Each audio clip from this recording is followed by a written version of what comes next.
It's crazy how you gonna treat we like a maybe. Like we just turned up to the race, but we can't run cause you're saving a space for your mate. Are you in the right place? Just asking. Cause we're here for a bit, not passing. More than a thread from the rope of your pasting. We've been weaving ourselves up a basket full of food and soul and planting, full of Tudors. My name's Renell. I'm a songwriter, I'm a composer, I'm a music producer, and I make music. I tell stories, I use music to amplify those stories, and I have a lot of fun doing it. Both chains and cotton fields hopeless, thinking of material progress and homeless. Everything we try is a no thanks, I notice. Everybody wanna be bold when we protest. Everybody matters, yes, but right now everybody isn't the subject. Cause right now when I'm on the streets I'm a suspect. The dumbness, colloquial, the dumbness. Cause we were in the war when you had beef with your cousins. So Echo of a Requiem came from the idea of wanting to write a song that was reflecting some of the things that had happened during 2020, and it's focusing on those who unfortunately lost their lives during that time. A requiem is a mass for the dead in, spiritual music and church music. That's what a requiem means. Echo, which is the title of the album, Echo in the Bones. An echo is something that you can only have if something is hollow. So the idea of Echo of a Requiem was to have a title that signified not only an emptiness that we feel like we're trying to fill, but a respect for those who lost their lives without any just cause or just reason or any justice in general being given for those actions.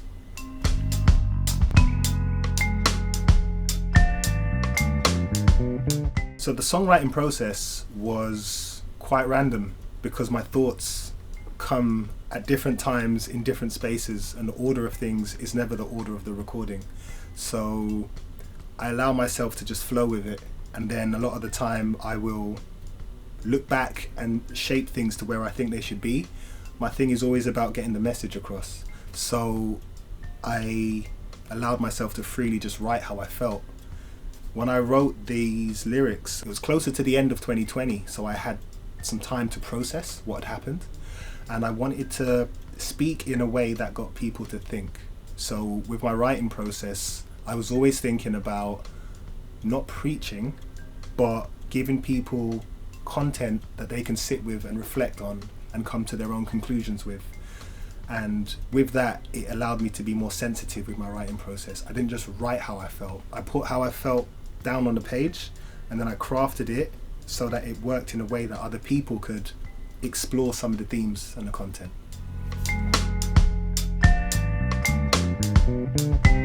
So I start with, it's crazy how you gonna treat we like a maybe. Like we just turned up to the race, but we can't run because you're saving a space for your mate. Are you in the right place? Just asking. And the whole idea of that was just to open with something that makes people think, rah, it's crazy. How are you starting with that? Like, what are you going to say next? How are you going to treat we like a maybe? Well, then the question is, who are we? Who are you talking about? Like, we just turned up to the race, but we can't run because you're saving a space for your mate. It's this whole idea of specifically people of color who have contributed to this country, America, many countries, and aren't seen as valued for their contributions historically and today. So how you going to treat we like a maybe? It's like, well, yeah, you did that, but like we just turned up to the race, but we aren't allowed to run because you're saving a space for your mate.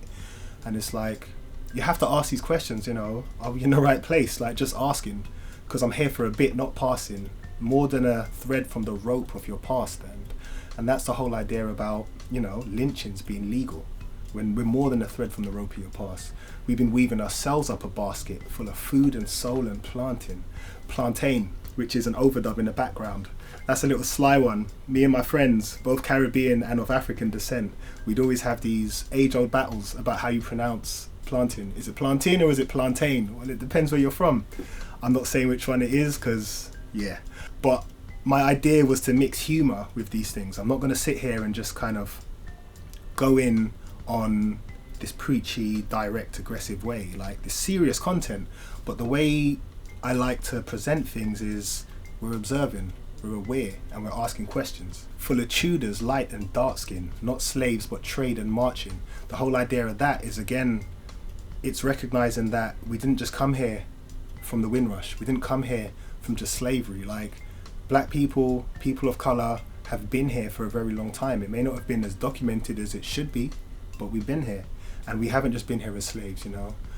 Full of Tudors, light and dark skin, not slaves but trade and marching. We were trading. We were in the wars. We were there. Tell the right history, and I keep finding me popping up in the ting like swear down. School taught a couple things, but still, all the ones who looked like me got killed. Did prison or broke or ill, so we're left with boats, chains and cotton fields. That's the whole idea of how I keep seeing people who look like me portrayed in history. We're always slaves, or anyone who is some kind of revolutionary either gets assassinated, gets incarcerated, or falls like sick to some kind of illness or something. But if you tell the right history, I keep seeing myself, people who look like me popping up. So even the idea of just using words like swear down, it's like when I was in school, I wasn't seeing people who looked like me in the positive elements of history that were told. You know, I only saw people who looked like me in the elements of history that were negative. So I really wanted to just open that up, but not in more depth than it needed to be told. It was just tell the right history, and I keep finding me popping up in the thing. Like, we're there. Just tell the right history. But that's not what we're told. All we're left with is boats, chains and cotton fields. That's what we're told about. Do you know what I mean? We came on this slave ship or that slave ship. We came in chains. We picked cotton. It's like there's more to the history than that. So I just wanted to kind of open up that field and go, yo, we need to do our own research, and you can't just take the history that you're told. You have to search for the history that allows you to see a wider spectrum of the picture. Hopeless, thinking of material progress, and homeless, everything we try is a no thanks, I notice. Everybody wanna be bold when we protest. Everybody matters, yes, but right now, everybody isn't the subject, because right now, when I'm on the streets, I'm a suspect. You know, and it's the whole idea of, it's like, there's no space for us, there's no place for us. Anything we try is shut down. Anything we want to aspire to is told it can't be done this way, or it's kind of bordered off in a way that doesn't allow progression, that allows people to be self-sustainable. And then when they ask for certain support or help or reparations, it's, well, why can't you do it yourself? It's like there's a sense of hopelessness, and everything we try is a no thanks, you know. But everybody wants to be bold when we protest. It's like we're not even allowed to protest. It's like, oh gosh, there's something aggressive happening. You know, everybody matters, yes, you can hear the sarcasm in that. Of course everybody matters, but right now everybody isn't the subject. Because right now when I'm on the streets, I'm a suspect. And that's why it's important to understand that it's not to say that it's just about one type of people. But when there is a certain demographic being subjected to a level of prejudice, then you have to address the issue and resolve the issue in one way or another. Right now, when I'm on the streets, I'm a suspect. The dumbness, colloquial, the dumbness, because it's not nothing that we don't know. It's not nothing that we don't talk about. And I think it was important to not always be so articulate with the wordplay. You know, like, let's just break it down. It's dumb, it's stupid, the dumbness. Because we were in the war when you had beef with your cousins. And that's talking about the world wars. We were there. When one country was fighting another, you know, historically those are family beefs. But we were in those wars when you had beef with your cousins. We were teaching music to the people for hundreds and hundreds and hundreds. So it's not that these contributions haven't had an effect on the world, but they're not being recognized. And then the people who have a part of that historical lineage are now being subjected to a way of being that makes them almost subhuman.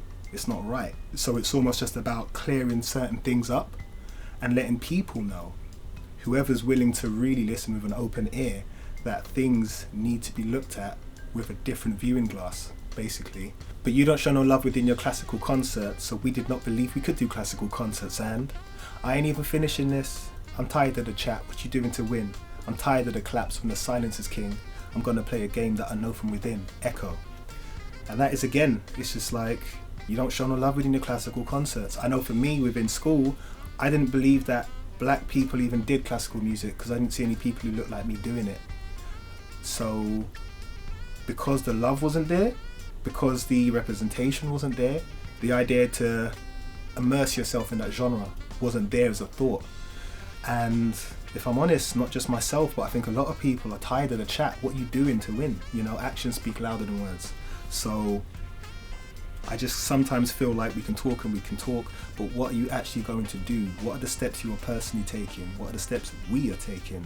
I'm tired of the claps when the silence is king. Sometimes there's always noise being made, the things we need, but you know what? Sometimes silence gets a little bit more attention. So I'm going to play a game that I know from within, Echo. And that's the whole idea of one of my favourite sayings, which is know thyself. You know, I'm going to play a game that I know from within. Instead of looking externally for the answers all the time and all the solutions, I'm going to go internally. And I'm going to leave you with the echo of silence. And from there, Cassie takes over and she tells the rest of that story musically with her saxophone solo. So after Cassie's solo, I then speak a little bit about, well, one of my favourite flowers, the lotus flower. It's actually the first tattoo I ever got was of a lotus flower. And what I love about the emergence of the lotus flower is that it starts being planted, or it finds itself in like murky, muddy, dark water, and it has to navigate through all the muck and through all the mess to reach the surface. And even after all of that, it's this beautiful thing, this bright color just sitting on dim, dull water. And like behind that, if you listen into it metaphorically, what I'm doing is I'm trying to express a journey that many people have had to face, where you're always trying to find a way. You're navigating through the darkness, or you're navigating through the uncertainty or the unfairness, but every time you push through and find yourself in a space where you can truly be yourself, you blossom almost effortlessly. So it's like, even after all the adversity, even after all the prejudice, even after all the unfairness, you still find a way to put yourself in a space where you can go, look how beautiful I am. So at the end of that poem, I finish it with, know yourself, we see you. And the idea of that is, again, going in, know thyself, and recognize that sometimes we feel like we're alone, but we're not. Sometimes it takes some of us to stand out and stand forward to let others realize that actually this is the direction, or this is the trajectory that I should be on. So the whole idea with the Lotus Flower poem is to let those who feel like sometimes they're navigating through this madness by themselves to know that they're not. I'm navigating through this madness, trying to figure it out. I've got peers who are doing the same things. I've got people who publicly look like they are totally winning in life, who are literally feeling exactly the same as people who may feel like nobody sees them. And it's recognizing that we do see you, but you have to move forward. You have to keep pushing. You have to keep moving in a direction that guides you towards a light. And the result is what you truly desire, which is just a space to be yourself. That's the whole idea behind that Lotus Flower poem. It's all melodic, and it's using language in different ways. And I think the main reason for all of that, for me personally, was to allow all the musicians and all the people who listen to the music to find their own way to connect with the message.